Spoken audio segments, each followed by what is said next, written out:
So, welcome to Spiritually Speaking. Today, I've got Charles Penny, who is going to give us his take on my book. No, sir, breaking the chains that bind the spirit. I'm excited to have him on the show. He is a long time, permanent, eternal friend of mine. And when I wrote the book, I got a call from Charles, and he was pretty excited about some of the revelations that he got from reading the book. So I wanted him to come on the show and just share with you his insight. But before we get started, Charles, why don't you just tell everybody a little bit about yourself, what you do, your spiritual journey? If you want to share anything about your spiritual journey, that'd be great as well. Great to see you. Great to talk with you. Uh, I went through the carpenters union. I retired with 40 plus years as a carpenter, union carpenter.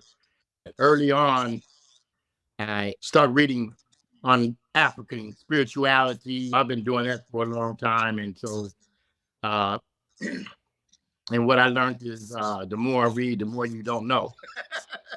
So, you think you get a handle on it, you read something else, say, man, you don't know nothing.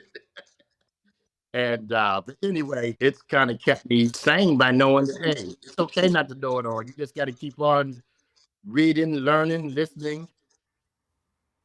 I was reading the book to get more in depth about you. And the more I read about getting in depth about you, man, I started getting in depth about myself. And that book took me to some uncomfortable places about myself. So I had a tumultuous, toxic relationship when I was married. And what I come to find out through going through your book, wait, Charles, why are you pointing the finger over there? Look at yourself. I guess she wanted to be with somebody else, and I didn't. I should have just packed my bags and left. But I want to stay there and argue and fight and all of that. And then as I'm going through your book, and you keep taking me back to different things about my life, and I said, well, wait a minute. What about the trauma that I caused my kids? You know, my son Christian, he was about 8 or 9 at the time. And me and her got into a big blowout argument. Now, this is what this book took me back to. I didn't even remember this until after I started digging back in your book. After we blowout arguments, I'm looking around, saying, where's Christian at? Well, we couldn't find Christian.